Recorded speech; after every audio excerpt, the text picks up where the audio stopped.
Nothing insane to talk about today, but plenty to talk about, if that makes sense out here in the Western Pacific and Eastern Asia. I'm meteorologist Robert Spetta, as always. Thanks for stopping by, guys. If you have any questions, let me know. Put them down there in the comment box. I also got my trivia here coming up in just a minute. Key feature, looking across the Western Pacific and East Asia today, is this deep low south of Kamchatka. That is this peninsula right in there. And look at the front extending off this bad boy all the way down towards Guam, bringing in slightly cooler conditions to the Northern Mariana Islands. Just this deep cold surge continuing to kick on in.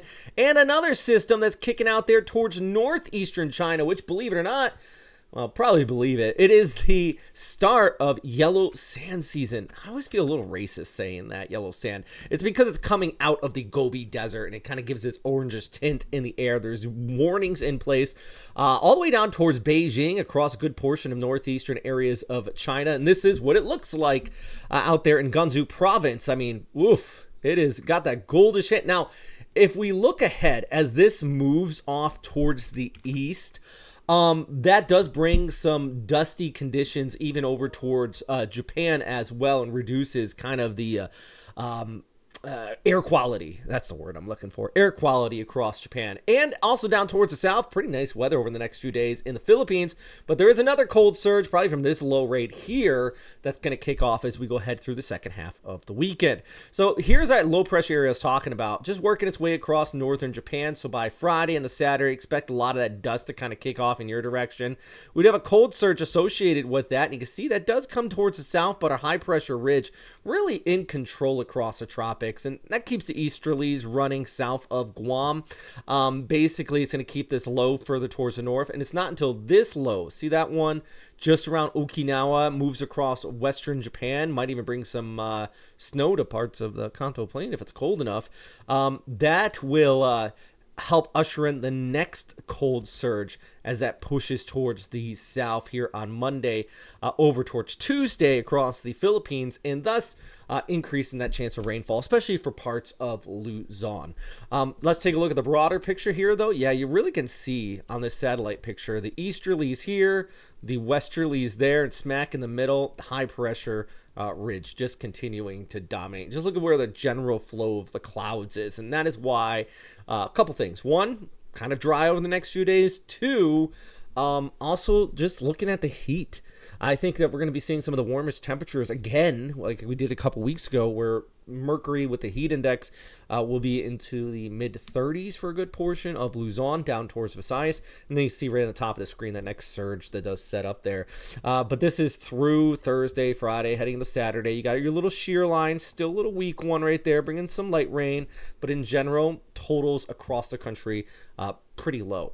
Speaking of Philippines and heat, leads me into our trivia for the day. And I noticed a lot of people were engaged on the last one.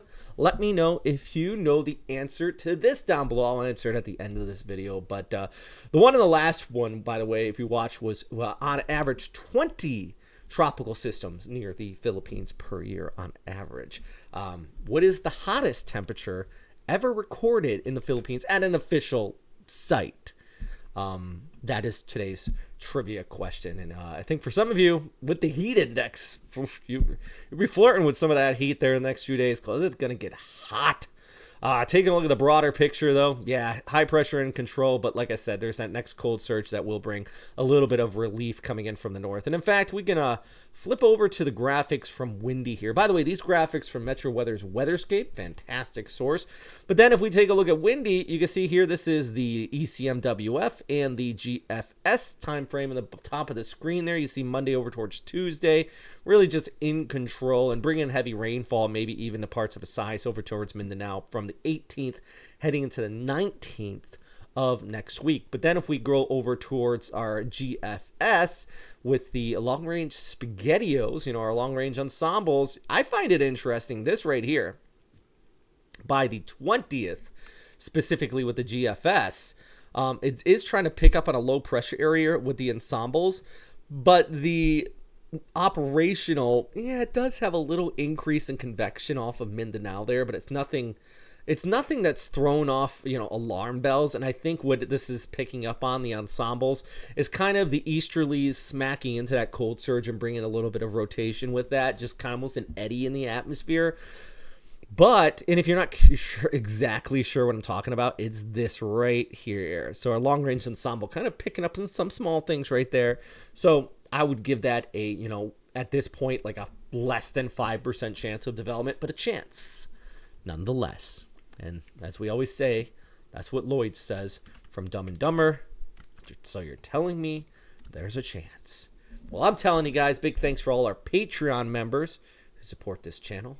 And big shout out to you guys for always having my back when we're making these updates and trying my best to give you the latest and greatest information out here across the Western Pacific and Eastern Asia. Hey, to go back to our question, if you watched all the way through thus to now, my question, the last one too, I asked if you guys would like more live streams, which tonight I probably will be doing a live stream on my Facebook about a rocket launch. So follow me at Westpacwx. I'm going to go down and watch SpaceX launch, live stream it. It'll be fun. We can talk, we can chat, we can, talk about what's happening in the world today.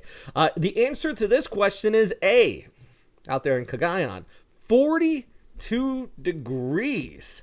Hottest temperature ever officially reported in the Philippines. It was set back on May 11th.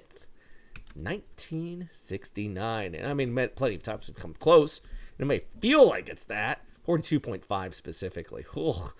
And I mentioned this. Look at the heat. Look at like Palawan, 33 degrees out there for you over the next few days. The Royal Haas 29, Legazpi at 30. Look at Manila 32, and this is without the heat index. And in Pangasinan, which close second. They got a high of about 34 degrees. And, of course, out here in Cagayan, in the Cagayan Valley, into the low 30s because the heat kind of sinks into this area. A lot of farmland helps kind of build up those warmer temperatures. And, boy, it can get hot out there here across the region, too. So, yeah, fun questions there for you. Anyways, thanks, as always, for watching. I hope you have a fantastic day. And, yeah, hit that like and subscribe. Check out our Patreon if you really do like these updates and you want to support this channel. I truly, truly appreciate it. And yeah, as always, stay safe out there, friends. Have a good day.